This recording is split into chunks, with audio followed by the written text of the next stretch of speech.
तर मध्य रेल्वेची वाहतूक विस्कळीत झाल्याचं आपण पाहिलं। मुंबईकरांचे हाल होत आहेत।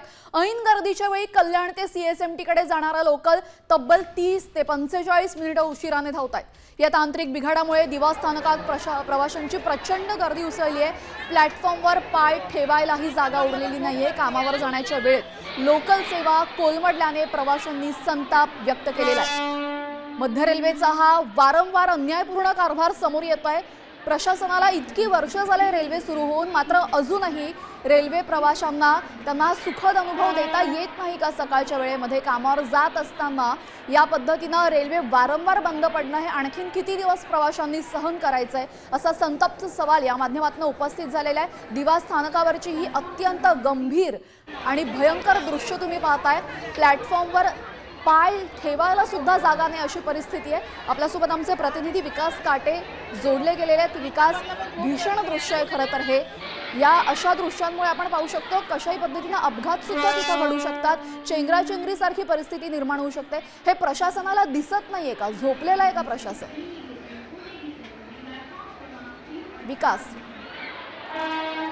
आहे त्या जनतेच्या माध्यमातून रेल्वेसह पूर्वर सोयीच्या गेली अनेक वर्ष मागणी या ठिकाणी जे काही प्रवासी संघटना किंवा मग जे काही नागरिक आहेत त्यांच्याकडनं होत आहे, परंतु अद्यापही कुठल्या प्रकारची सेवा या ठिकाणी सुरुवात न झाल्यामुळे कुठेतरी नाराजी त्यांनी व्यक्त केलेली आहे। मागच्या वर्षी देखील अशा प्रकारची परिस्थिती या ठिकाणी होती, यावर्षी देखील अशीच प्रकारची दरवर्षी अशीच परिस्थिती या ठिकाणी असते।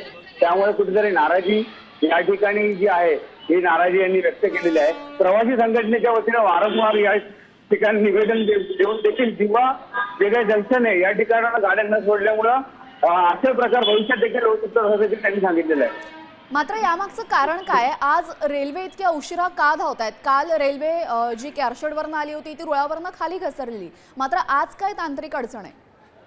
अजून देखील रेल्वेच्या वतीने स्पष्ट करण्यात आलेलं नाहीये। खास करून ओव्हरहेड वाया सुटल्याची माहिती समोर येते, परंतु रेल्वेच्या वतीने कुठल्या प्रकारचा बिघाड या ठिकाणी केला गेलेला नाही। कल्याण रेल्वे स्थानक या ठिकाणी जो काही प्रॉब्लेम झाला होता हा अजून देखील सॉल्व्ह झालेला नाहीये। मागील एक तासापासून म्हणजे कोणताही ठोस कारण न देता तांत्रिक बिघाडाचं कारण त्यांनी पुढे केलेलं आहे। काय तांत्रिक बिघाड झाला हेही सांगितलेलं नाहीये। धन्यवाद विकास, आपण दिलेल्या सविस्तर माहितीबद्दल। आपण पाहतोय मध्य रेल्वेचा हा संपूर्ण अन्यायपूर्ण कारभार समोर येतोय।